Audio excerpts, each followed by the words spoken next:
There is an important debate underway regarding the future of American energy. It's a debate that demands the full attention of our citizens, an issue of great significance and consequence we can no longer ignore.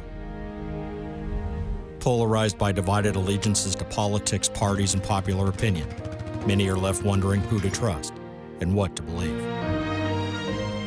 This documentary examines one small but critically important piece of the energy puzzle, about a process called hydraulic fracturing.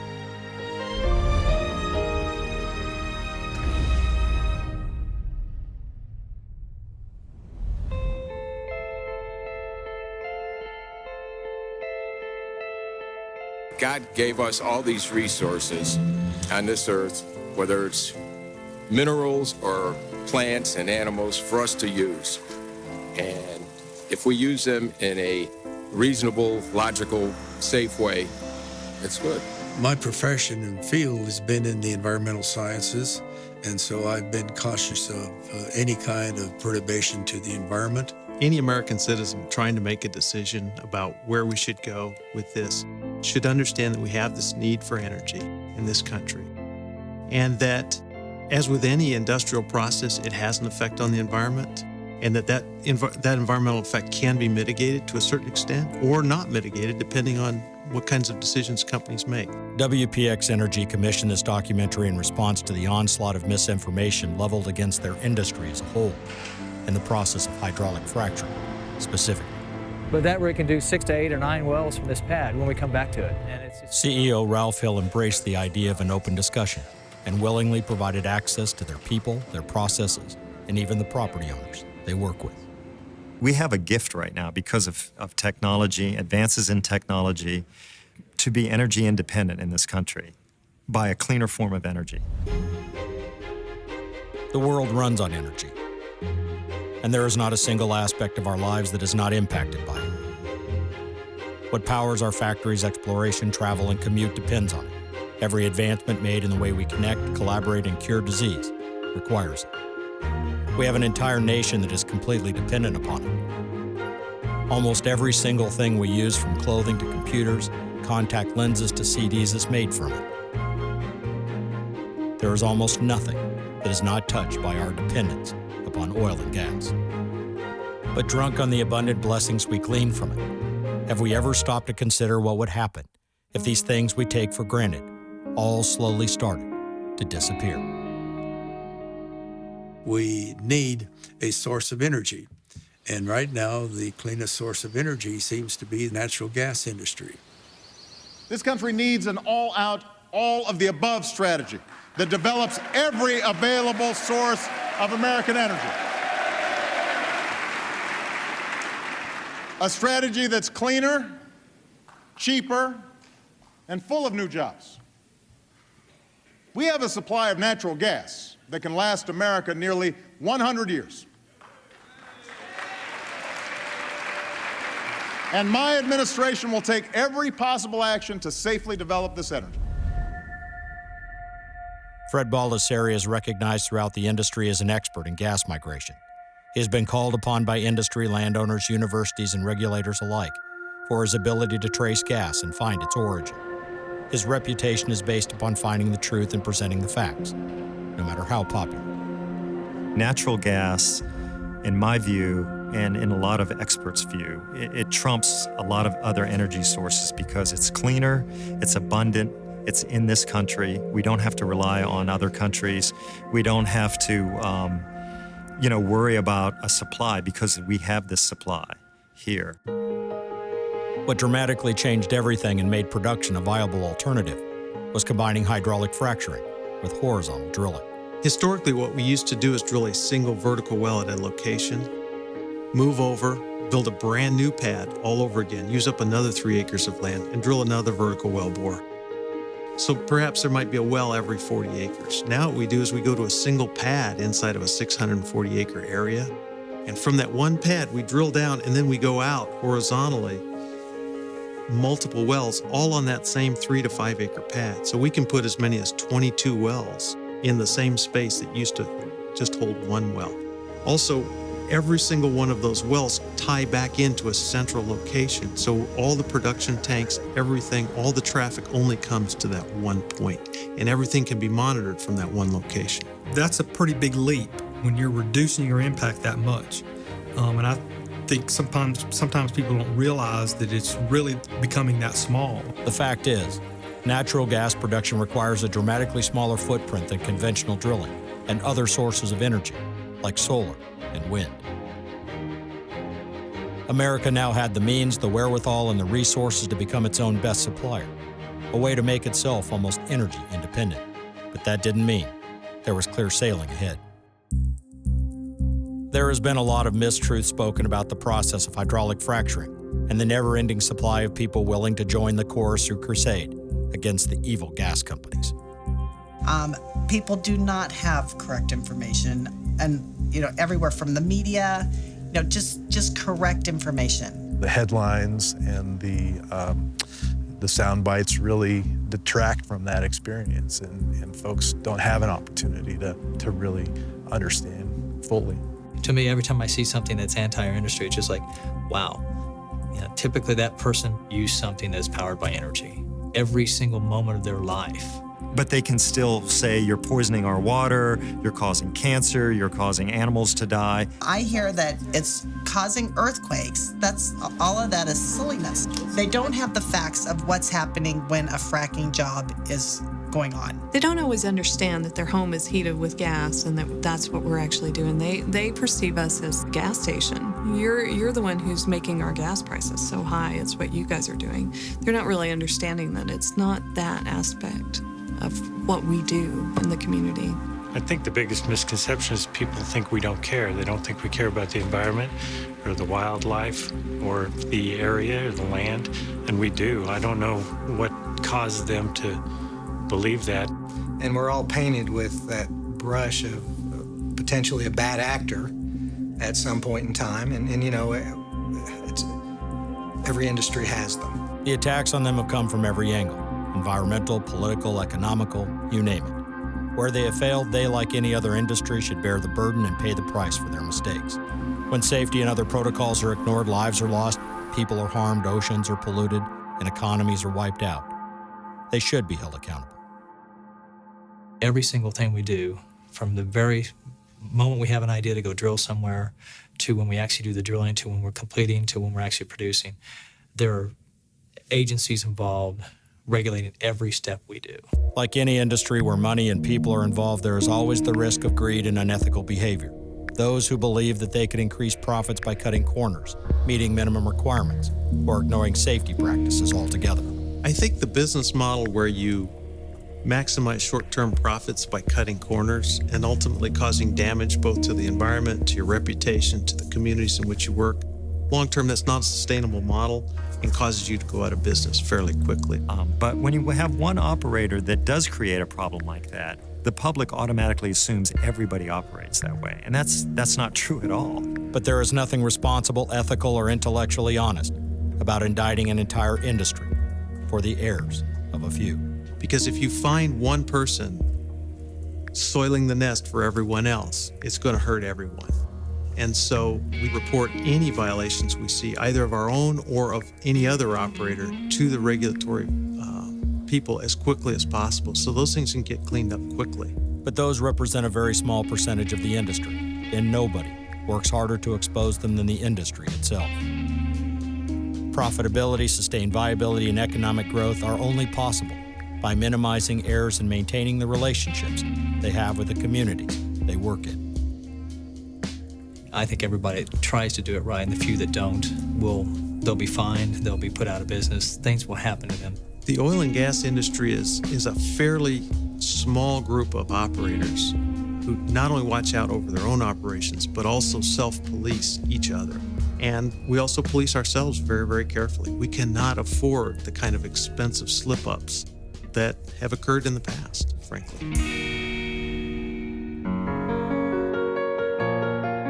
Communities and residents are all impacted by the development of these sites, by road construction, water use, truck traffic, and other factors.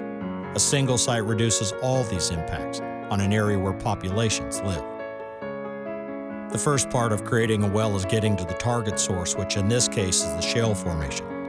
These shale formations are found thousands of feet deep within the earth, often a mile or two below ground. To reach these resources trapped within shale, the energy companies drill vertically, or straight down, to the level of the target source. The greatest damage you could do out here is contaminate the shallow water table from which people are drawing their drinking water and other supplies. And so we take great pains and spend a great deal of expense getting through the first 500 to 1,000 feet of drilling a well. The water from the aquifer that they will have to drill through is tested to establish a baseline. Knowing exactly what the water was like before they started drilling and how it will test throughout the life of the well is critical. What we do is we drill with what's called surface casing because you're trying to protect the surface waters. So we drill a very large hole, 18 inches to 20 inches, all the way down to whatever is required by the particular situation, typically say 1,000 feet deep.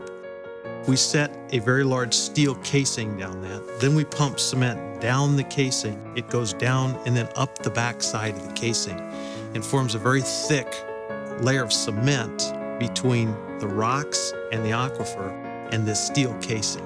Every time we run cement, we'll get a sample at the end of the job.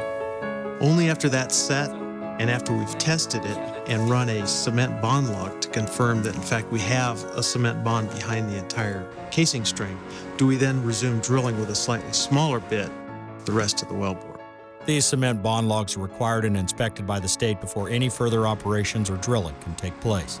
Depending on the flow rate and the pressures that will be demanded of the well, the gas company may be required to add additional safety layers of steel and concrete.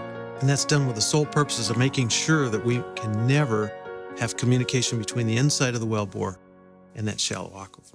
There's a lot of misunderstanding about polluting the groundwater. We're not seeing that. That's not happening.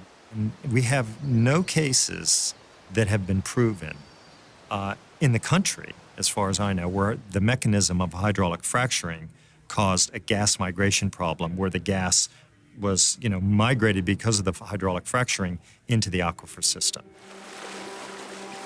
Protecting water tables is incredibly important to all energy companies. There's zero profit in doing these wells wrong. It undermines their credibility with a community they want to establish a long-term relationship with, and they know that their integrity and relationships matter. And we've had situations where a homeowner will see a rig nearby, complain that they have a problem with their water well, take a sample, it reveals methane in it, and they said, well, we didn't have it here until we saw that rig move in. People will see a guy lighting his drinking faucet in a video or some guy holding up a jar of dirty water, claiming that some energy company has ruined their lives, and people feel bad for them. Then we go to see and investigate where the rig is, and we find out they haven't drilled 10 inches into the ground. There's no drilling.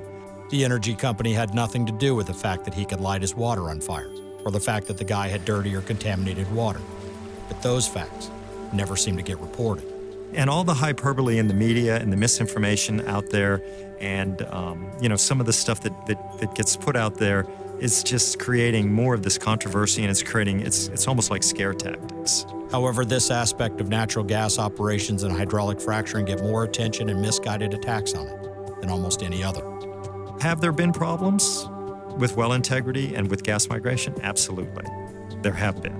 And they're generally fixed right away, and they're generally short-term. But there have been a lot of problems that are naturally occurring, too, that are getting, the industry's getting tagged with that natural condition being their responsibility, and it's simply not the case. There are a number of areas in the country where organic methane is very close to the surface. It is naturally occurring and has been there or migrating there since the beginning of time. It can make creeks bubble and even leach or migrate into wells or aquifers. But this near-surface gas is different from the deeper, more mature thermogenic gas that energy companies harvest from miles below the surface. EPA and other investigative agencies at the state level have evaluated such occurrences many times to find that this microbial or early thermogenic gas in drinking water has nothing to do with energy companies. The fractures created in these wells are very small and miles below the Earth's surface. While people have inaccurately reported that they can set off earthquakes, the openings that are created in the shell can literally be held open with a few grains of sand. This sand is sent down the well in frac fluid.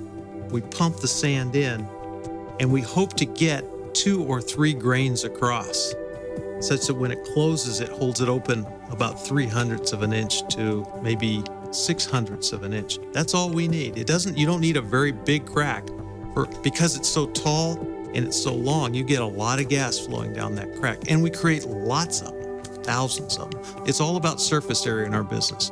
You have to have as much of that super highway going into the formation as possible. You try to break the rock up into smaller pieces as you possibly can within the formation.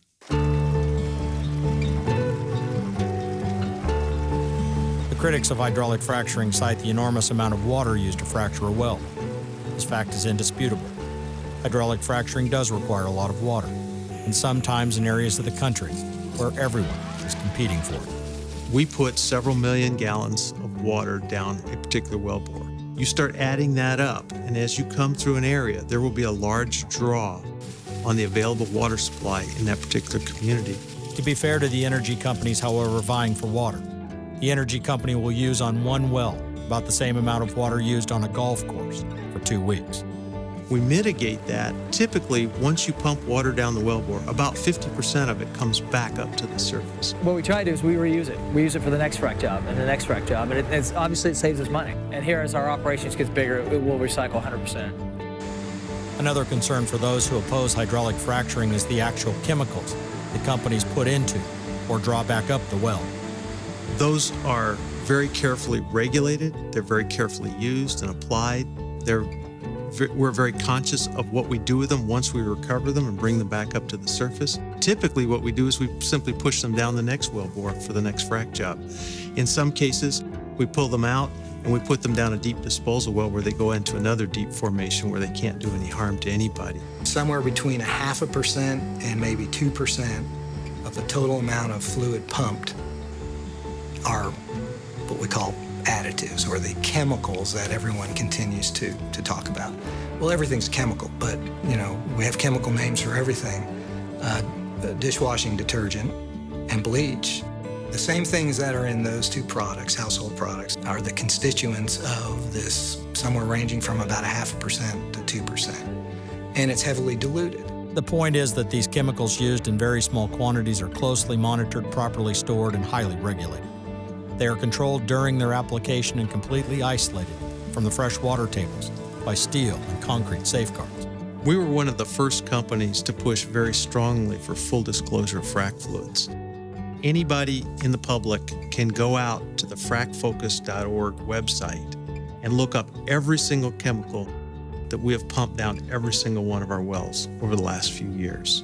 And we strongly applaud that. We think it's a good movement in the industry. Everyone should know exactly what's being done on any well on their land.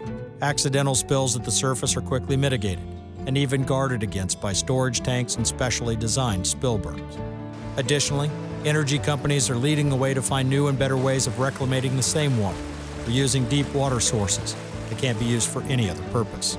This is very salty water. In Pennsylvania, early on, operators were taking this very salty water to sewage treatment plants, which simply were not designed to handle that. It was causing a lot of problems. That's why companies have gone to either recycling their frac fluid or disposing of it into deep wells. No one is trying to say that hydraulic fracturing is without risk. No form of energy is accident-proof. But natural gas in the hydraulic fracturing process has proven itself as safe and as environmentally sound as it comes. WPX has 1,200 employees. The vast majority of those employees live in the areas we operate. Most of those people are out in the field, and they live there, they hunt there, they raise their kids there. Their children attend the same schools, attend the same churches, and use the same water sources as their neighbors. That's their way of life, so there's no way, if you just think common sense-wise, why would they screw up the place they live? Brad is a WPX employee who has lived in the stretch of Colorado for most of his life, and his family is an active part of the community. We've been here for years, and the people that work here have been here for years, and we try to hire people that are from here and that do drink the same water as the folks that we're drilling on. In fact, they're our friends. Our kids go to school with them. My daughter married some of these kids that have wells on them. It's just we're part of the community here, and I really believe that. We're in it for the long haul here with our integrity and our business ethics and taking care of the property and the wildlife and everything that goes along with development. There's a reciprocal relationship, and we try to bring something of value to them, knowing that we want to be there for years to come.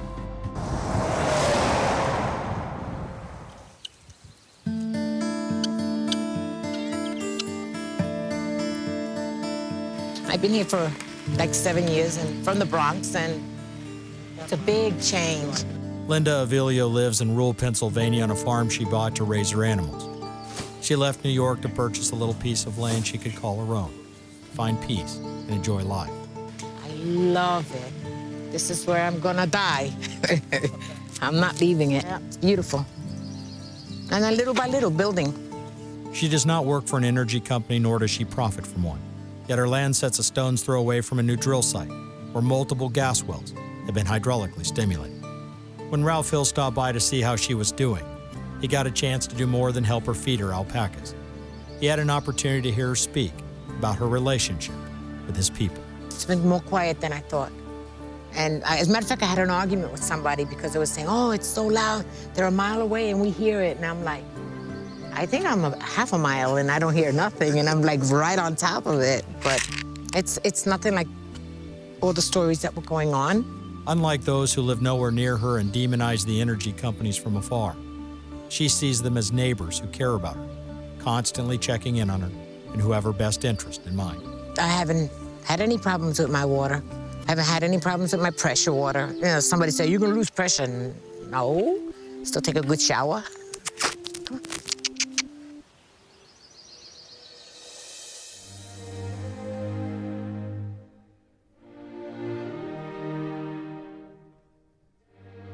I haven't found a place that I would rather live than right here, because it's got everything that I enjoy. It's got clean air, and it's got fresh water, and good scenery. As a botanist, Ivo Lindauer has watched 4 generations of family occupy the land he owns in Colorado. We moved to this property in 1936. We had to ride horses to get to school, about 3 miles each way. And mother was a teacher, and she says, we got to get this family closer to bigger schools. And so that's when Dad bought this ranch. Ivo Lindauer was a scientist who understands the earth below his farm as well. So when the energy companies came calling, he was nobody's fool. Lindauer understood that miles below his land there was an abundant source of energy that could be tapped into efficiently, safely, and unobtrusively. When he was offered a significant amount of money to sell his land, he didn't. We turned down their offer, which would have made us all financially independent for the rest of our lives. Our family is living here, and all of the things I grew up with, like being able to hunt out the back door, wide open spaces where you could go and do what you want to do. Those are the things that convinced me that we should keep this property for the family so that they can grow up and have some of the privileges that I had. I think it's been good for everybody, although we're all having to work hard now, but that's what life's about, work. If you don't have work, you don't have much, He wasn't willing to sell his land, but he wasn't willing to endanger his family or his grandchildren either. Teaming with a responsible energy partner, he knew that natural gas could be extracted safely and provide benefit to all. WPX has been very easy to work with. We've had a lot of dealings with them, cooperation with them, and in all instances, from my standpoint, it's been excellent.